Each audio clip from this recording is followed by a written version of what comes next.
Hey YouTube, this is Steve at Thousand Year Homes. I'm slowly moving forward on building my Conex. I think that I'm about 8 or 12 feet in and getting the outside done. So it's almost October and people are promising me the heat will break. Let's try that theory. 147. 147. Well, that's pretty darn hot, right? 147. 147. All right.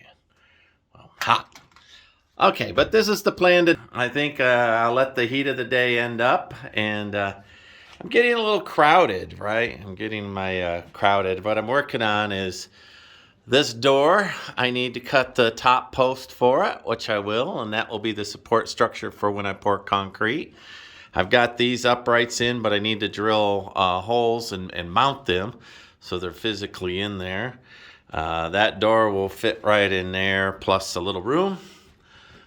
This one, I'm going to work on the beams right now that are outside. I'm going to cut those because I think it's only 93 outside. But as I take a look at the overall picture, I'm getting a little congested. My tools are getting disorganized. I think I'll take a break today from a lot of construction and just get the whole environment back into shape. My tools are all scattered up. I've found I needed to, if I'd make one suggestion, it would be whatever you're buying, buy one more. What if you've gotten two 40-foot Conex, get a 20-foot Conex to ride along for your workshop while you're working. And that would have been a lot more beneficial to me, I think. If I have, see, all of my tools would be in it, all of my supplies would be in it, this area would be cleared out.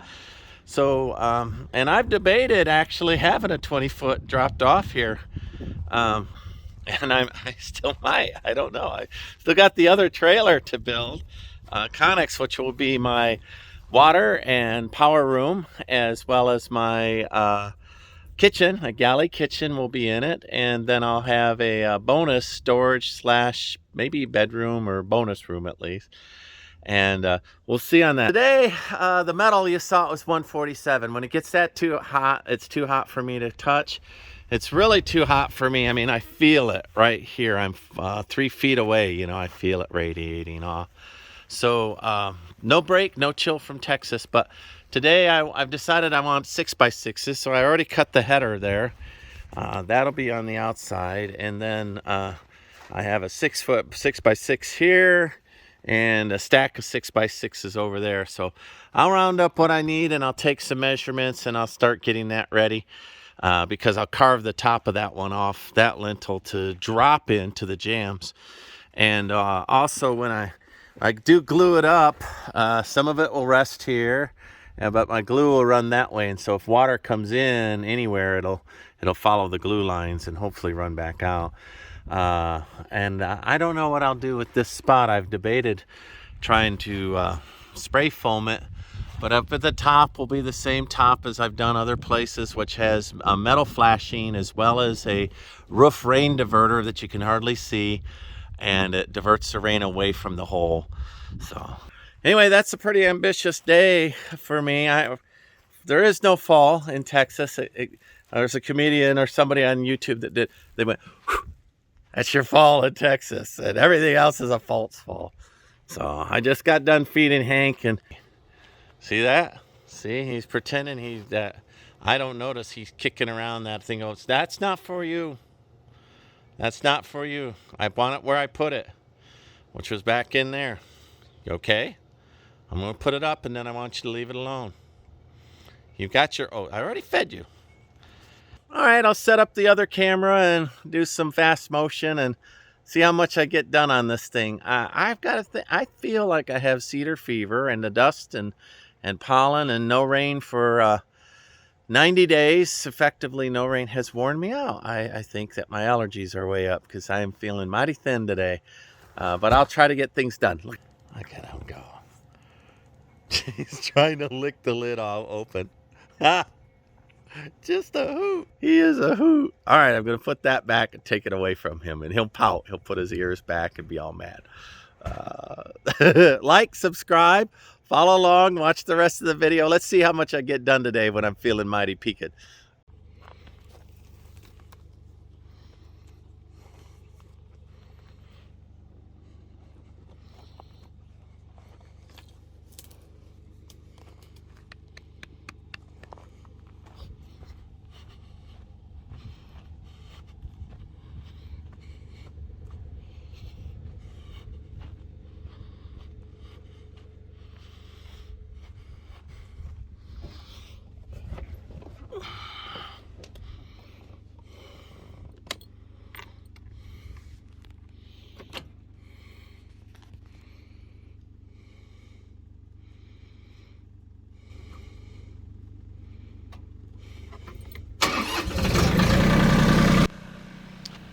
Well, I sure do like the slower pace of the videos. Not a big guy for the music and all that, but I might add some of the YouTube songs. Look at that, Frank followed me over there. I just noticed. He beat me to the post. So this tractor is a godsend. So here I'm gathering up the 6x6s that I need for building the door jambs and lintel. And this is for the outside, but in order to complete the outside, I have to complete the inside. The screws fasten through the outside into the inside post, and then the outside posts go over the top of that. They're a little bit longer, and I also use the sandwiching to make a real strong composite between the inner post and the outer post. I do, of course, glue all of the screw heads that poke through, so I'm hoping I don't have any leaks in that Conex, and eventually when it's wrapped in an adobe skin, there won't be any at all. So. But those 6x6s, they're heavy, and so here I'm picking up the two that I've decided. The one I wanted to use was crooked, so I'm just doing a little roundabout there so I could come in straight enough. I'm going to use the fork truck as a work table. So that's what I'm after with all of this running around here. Notice I put some rollers underneath it. Then if I leave it overnight, the forks are still up in the morning.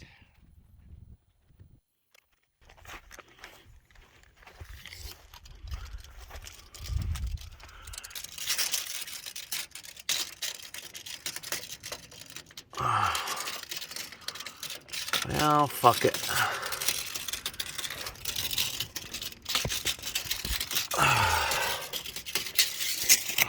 Bandit. Fucking bull. I can see I'm aggravated with the shake. I've gone and seen the doctor, several doctors about this shake, and they're all pretty casual about it, but it's definitely impactful in my life. I can't hold anything. So this Adobe lifestyle, we're a Spanish mission, and I'm trying to make good edges, but it has an organic vibe that translates into my current skill set, which is got this little tremble. Now, I was run over a few years ago, so it could be related to that. My dad had Parkinson's, yada, yada, yada, so I don't know, but I was frustrated there. I just wanted y'all to see what the shake. I can't even pull a tape measure, so when I talk about measuring things in place and using a span, and I do that several times, you could see why. Because it's really hard for me to pull a tape measure. There's some other things that are difficult for me as well. Any fine motor control is difficult. So I miss the days when everything was okie dokie and running okay, but I might just have to just live with this because doctors don't seem to be, they don't seem to care too much. So the layout of the door, not only do I have to hit the 96 inches for the door opening, but I also have to add a little bit, a couple inches for the top and then a little bit for the bottom. So you'll see that I'm going to cut two at one time. Now this is brave because I don't know what those cost me a piece, $200 a piece or something. And the ones I cut myself cost me all that labor and time. But I do this on a regular basis, clamp things together when I need pairs and cut through them both at the same time. And it's still, if you keep in mind, it's still, in the 90s in the shade, and inside the Conex, it's every bit of 120, I suppose. So some of the fatigue and shake might be related to that as well. Double checking myself. Yeah, hallelujah. I apparently got the right measurement, or I got frustrated by the tape measure, one or the other. All right, so come back, and these are super heavy. I'm real happy with the design. This is day one of 3 days. It took me 3 days to rough in these doors, and from rough in to final fit. And so here you'll see that I'm finishing up the rough end, cutting everything to size is what I'm doing here.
You probably heard the aircraft above me. I'm pretty far from any air base, but the military does San Antonio does. They fly over on a regular basis, so I get a lot of airplanes. But I also get the jets. They fly low and fast, and that's fun.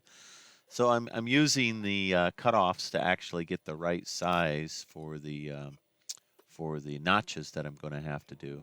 You'll see that measuring with a ruler is a little bit difficult. I just want to make sure these things are square. Now, I'm not going to cut them yet because I need to make sure that they fit. The lintels and the door jambs fit when I get done. So I'm just making little tiny. That this is a gauge that I'm going to make here, but I'm just making little tiny notches so I kind of get a vibe for it. But uh, I'm not going all the way into the wood. I'm just setting things up. This is day one of a 3-day build. All right, just to double check myself, I went ahead and made this template. Well, gauge, I guess I'll call it a gauge. Just want to make sure when I do these door jambs that they fit. They're heavy, and I'm not feeling real good. That's when you make mistakes, when you're working hard and not feeling 100%. Playing hurt. All right. So I want the door jambs to touch on that wood, and then I want it to be 6 inches beyond. So there. Well, that feels good. I don't see any need to go up top, but we'll go ahead and go inside. Well, no, I can't because I can't really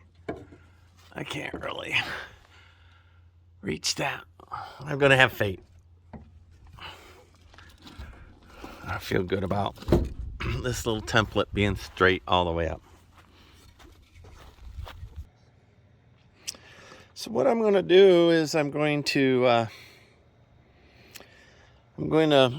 put in the marks, but I won't set the final depth until after I put the door jambs, outside door jambs, up and bolted.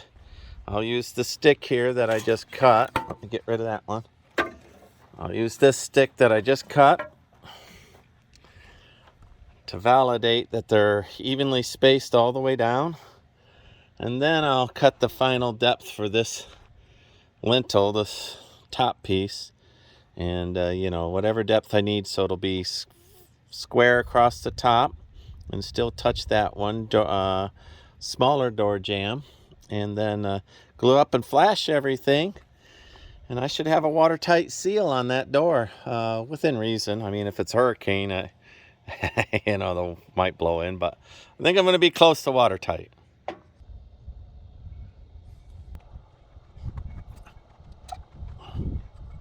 Door gauge. 37 inches and change.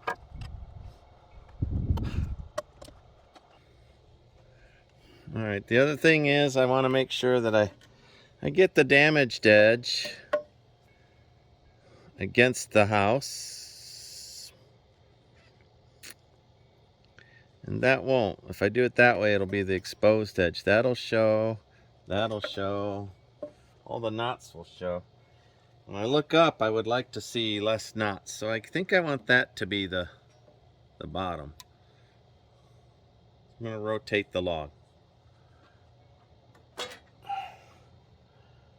these spiders and things. Texas. All right.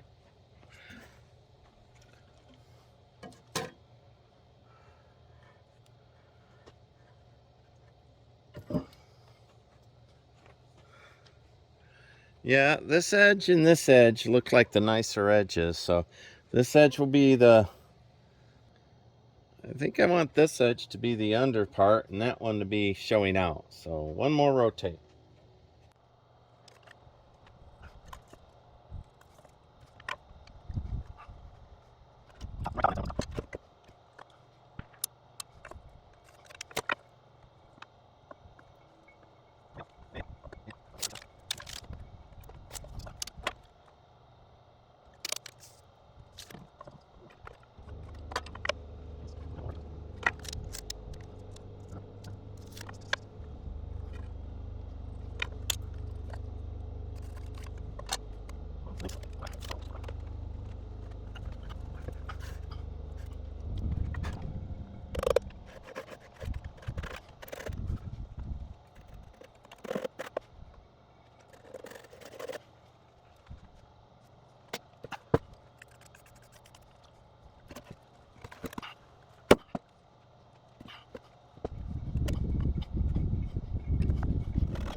One thing I did do right is I built this house with the idea of using the tailgate as a moving scaffold. Yeah, so that's by design, and I've used it a couple of times. I'm planning to use it when I do earth bags too as well, that I can get things up a little higher and be a little portable. Then my tractor will get it up another dimension, and then I have the roof, which we'll see how I do that.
Well.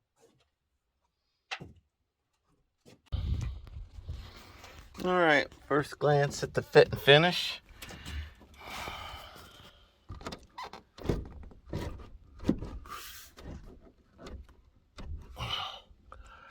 I just need to move that door. It's on the inside, it's pushing it.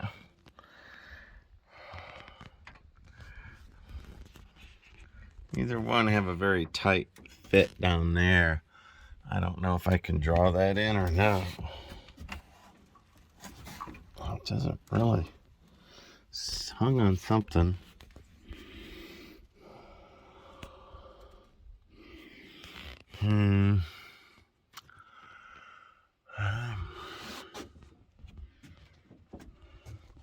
But the overall length doesn't seem too bad. That seems right there. Right there. Man, these are heavy. Well, it's time for me to go in and have a dinner. I'm feeling a little peaked. So I'm going to set these down and leave this truck set up. I'm not going to leave these propped up. They'll blow over in the middle of the night, I guarantee you, and shatter a window. So I'll set them back down in the truck. I don't want lethal weapons dangling all above my head, but I really think that looks pretty good. One thing I want to do is, once I tack it in place, is physically open the door. I've already done it once with a 2x4, and it did open this way, all the way. Like at a 90, it didn't open wide, but it opened at a 90. So all I need to be able to do is get in and out of there, right? Okay. Yeah, pleased. All right, tomorrow's another day.